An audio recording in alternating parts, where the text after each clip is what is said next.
Hi and welcome back to Love English. I'm Leila and in today's lesson I am going to help you broaden your vocabulary in one very specific area. Today I want you to stop saying, eh? What? What did you say? Can you repeat that please? Yes, I'm going to help you broaden your vocabulary and avoid using these phrases. Nothing wrong with them other than the fact sometimes they can be a little bit rude. And of course, sometimes you feel like you're being stupid because you didn't hear someone. And truly, it doesn't matter whether you're a native speaker or a non-native speaker. Sometimes you will not always catch what was said. You will not always understand everything you heard, whether because you were distracted, thinking about something else, or of course, as a non-native speaker, perhaps you're listening to someone that speaks too fast. Now, today's lesson I'm going to dedicate to one special person in my life. Today's lesson is dedicated to my husband. He watches my lessons, so I won't tell him that I've done this, but I'm going to explain why. My husband has a tendency to say, eh, and it drives me crazy. It's the tone that he says it in as well. So rather than saying, sorry darling, what did you say? All I get is, and it drives me crazy.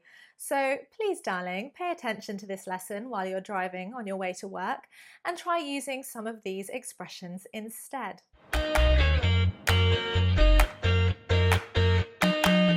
So, if you don't want to sound rude like my husband when he goes, or if indeed you simply don't want to sound silly, stupid, like you don't understand what's being said, then these expressions are really going to help you achieve that. And of course, it's going to avoid saying nothing, because I'm sure some of you sometimes won't understand what's being said, but you don't want to ask what they're saying or to get them to repeat themselves for the fear of sounding stupid or for them thinking that you're stupid, which is definitely not the case. Okay, so let's start with 5 very short and simple phrases or words to basically make sure that you understand or you can get someone to repeat themselves. The first and most simple word, and indeed a word that is really used most commonly by natives in these situations, is sorry. But the intonation needs to be a little bit more specific. You want a down-up intonation. So it would sound something like this. Sorry, sorry. Yes, especially kind of having that slightly perplexed, confused look on your face will help express that you didn't quite understand what they were saying or that you didn't hear what they were saying. Now, sorry might sound very simple and maybe a bit basic, but in fact, it is the most natural and native way to ask, to check, to clarify what had been said. And indeed, you'll notice with many of these expressions, we'll add this either to the beginning or the end of the sentence just to improve our politeness and again emphasize that we didn't catch what was said or we need it clarifying. So, sorry, sorry, sorry. There we go. Simple but effective. Number 2, a little bit more colloquial, meaning relaxed, informal, but not slang. Come again, come again, come again, what was that? Yes, come again basically means say that again, repeat yourself. I didn't quite get what you were saying. So you could again add the word sorry. Sorry, come again? There we go. Simple, come again. Just to reiterate, it is that down-up intonation. It implies that you're not saying, sorry, I've done something, or come again to the restaurant, but that it's a question. Down-up intonation is referring to a question form. So whether you're saying, where do you live? Where do you live? Or, sorry, come again? You are implying, you are emphasizing that this is a question and not a statement. Number 3, a little bit more formal, a little bit more polite, something that I would use perhaps with someone I'm not familiar with, perhaps a work colleague that I don't know very well, or indeed in a supermarket perhaps when I'm asking a question. Excuse me? Excuse me? Again, emphasizing that it's a question. We're asking and inviting them to repeat themselves. It is a little bit more formal and certainly very polite. So come again, you would probably use with friends, with family maybe, but excuse me, perhaps in a more formal environment where you want to make sure you're sounding very polite with people that you might not know very well. Number 4, I think I've already said this in the video, to catch. Now, to catch is obviously referring to like a ball, someone throwing a ball to you. But when you say, sorry, I didn't catch that, sorry, I didn't catch that, you're saying you didn't quite either understand or hear what they said. There could be loud music playing when you're trying to talk and people can't hear you. And someone might say, sorry, I didn't catch that, or I didn't catch you. So there we've got a very good example of perhaps a more colloquial, informal, but certainly not rude way to ask someone to repeat what they said, that you didn't quite catch what they said. Now, number 5 is quite formal. I would say that it's actually one that is less used these days, but was perhaps encouraged more by my grandmother's generation. To say pardon, or indeed, remember that down-up intonation, pardon, pardon. In the same way that we would use the intonation for sorry or come again, we would have pardon. And this is a very polite, very formal way of saying, I didn't hear you, or could you repeat that? Now, you could add to this phrase and you could say, I beg your pardon, I beg your pardon. But be careful with this because it can sound not rude, but like you are not happy with someone, that you want to tell them off, reprimand them for something they have said or done. So if someone's rude to you and says, I don't know, your clothes are very ugly, you might say, I beg your pardon, I beg your pardon. But when you don't hear what they say, when you want to get them to clarify something, to say it again, I beg your pardon, I beg your pardon.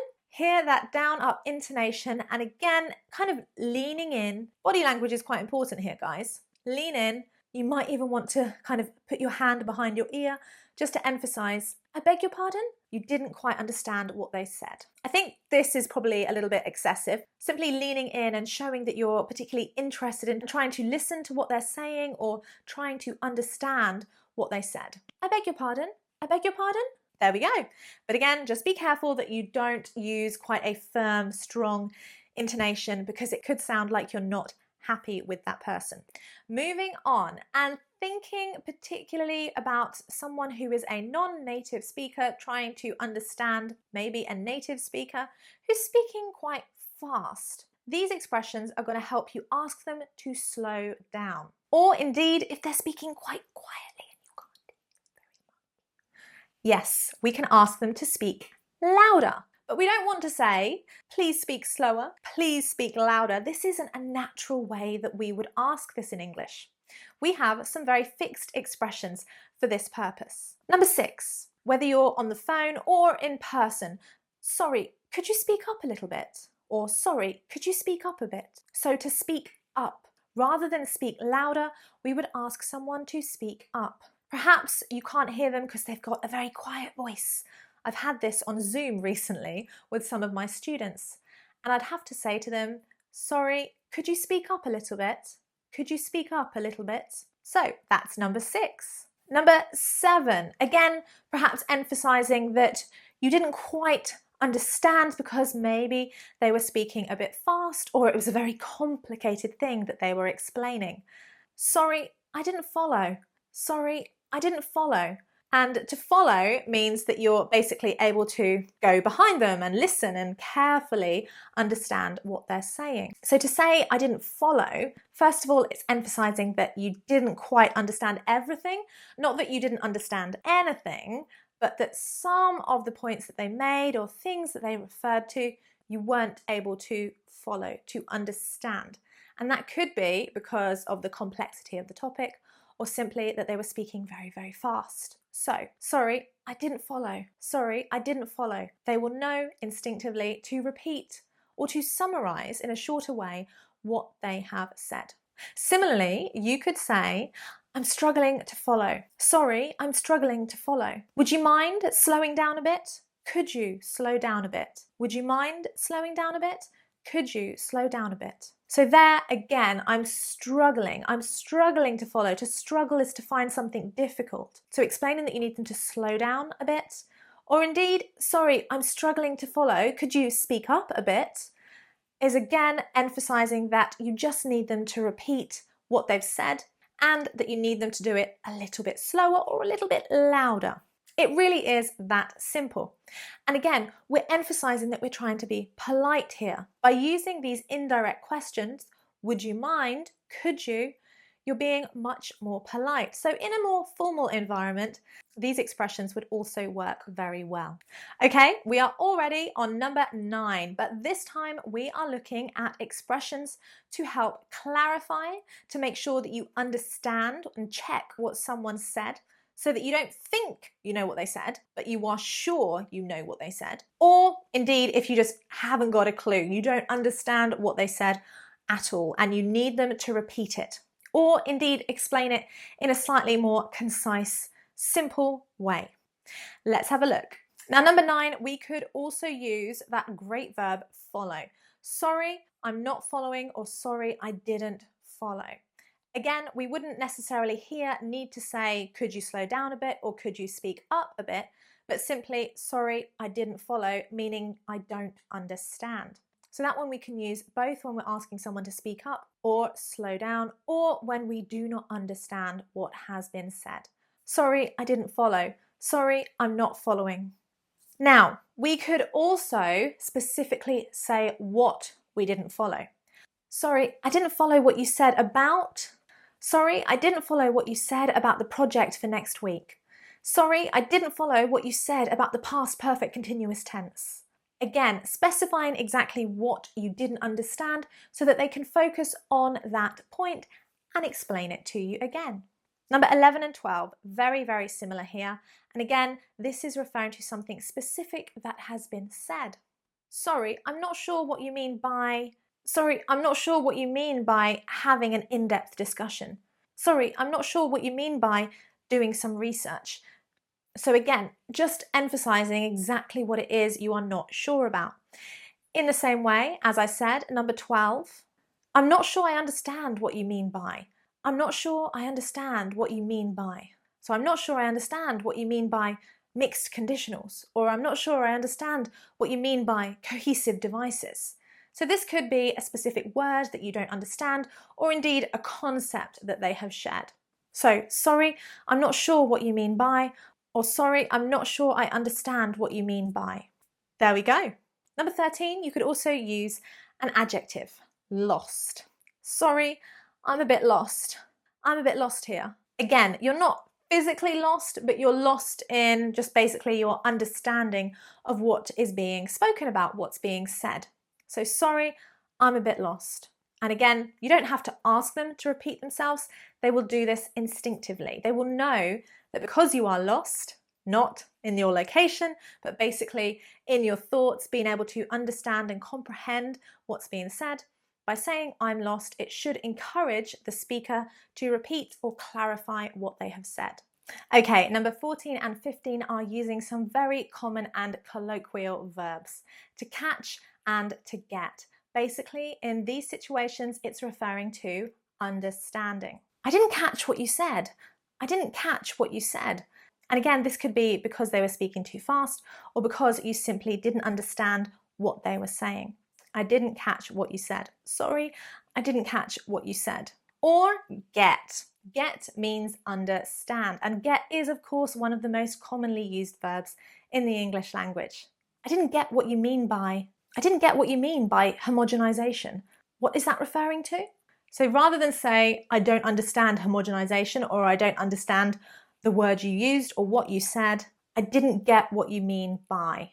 I didn't get what you mean by. And again, you're referring to one specific thing. Rather than saying you didn't understand everything, you can just focus on something that has been said. Quite simply, you could also say, what do you mean by? What do you mean by? What do you mean by homogenization? What do you mean by a decrease in profits? So again, you're asking for clarification and for them to expand on what they have said. Now, if you're writing an email, perhaps a correspondence, and you didn't understand what was written or what was said in a meeting, then you could use clarify. Clarify is a nice formal verb that works very well in both business situations, formal situations, and even academic. Could you clarify what you meant by? Could you clarify what you meant by needing to work more hours through the summer? So specifically how many hours? So you're understanding what they said. Or you could say, could you clarify what you meant when you said? Could you clarify what you meant when you said? And then give the statement or word. So again, in both these situations, you could use them in a more formal, polite way. Perfect for business English. Now, if you're mid-conversation, if someone is talking and they keep talking and you still don't understand what they're saying, but you can't stop them and you don't want to be rude, these phrases are going to help you interrupt them. I'll start with the more informal expression down to the more formal expression. So with friends, you could use the phrase, sorry to butt in, meaning sorry to interrupt. But again, if you let them keep talking and you're not understanding anything they say, it's going to be very difficult to ask them to repeat everything by the time they finish. So sorry to butt in, but and then you could ask them to clarify something, or you could ask them what they meant by. 20, the standard verb, sorry to interrupt, but would you mind speaking up a little bit? So for whatever the reason, whether they're speaking too fast, too quietly, or you just don't understand, interrupting, sorry to interrupt, will help you stop them where they're speaking and ask them to repeat what they've said. Now, the more formal version of these two expressions is to interject. Sorry to interject, but, or could I just interject there? For example, if you're in a meeting and you want to interrupt someone because maybe you or others are finding them difficult to understand, you could say, could I just interject and ask you to speak up a little? Particularly useful if you're in a Zoom call, and sometimes, in fact, the audio doesn't work very well. I've had that a few times. So, could I just interject and ask you to speak up a little? Could I just interject and ask you to clarify what you meant by? So to interject is the more formal of those expressions. Fantastic for business situations. Now, these next expressions, use carefully. They are more informal, which means they could also be a little bit rude in the wrong situation. Some of these might be perfectly acceptable to use with close friends, maybe even some members of your family, your brother, your sister, your cousins. Not perhaps grandparents. What are you on about? What are you on about? What are you on about? Where are we going? What? What's going on? What are you on about?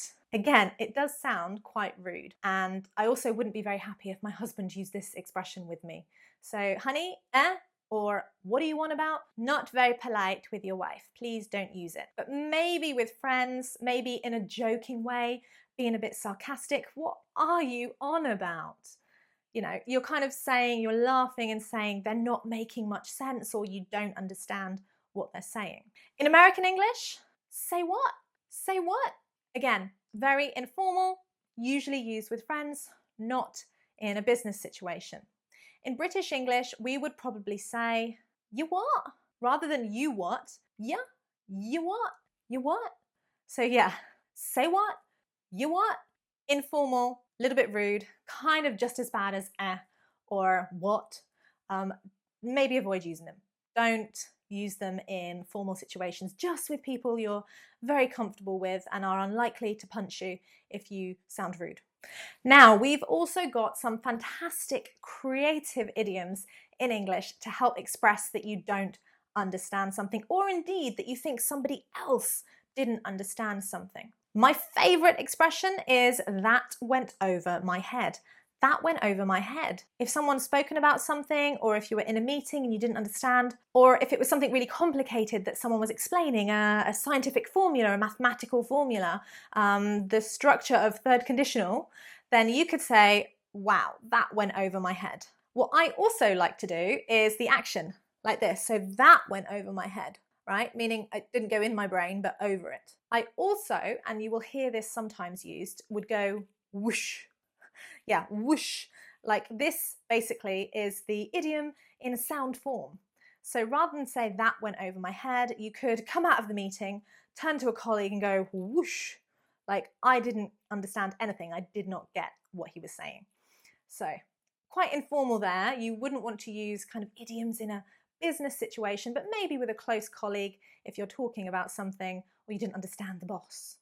I can't make head nor tail of this. I can't make head nor tail of this. Or I didn't make head nor tail of what he was saying. It could be something that someone said or something that you're reading. It means that you don't understand. I can't make head nor tail of this. I can't make head nor tail of what you're saying. I don't understand it at all.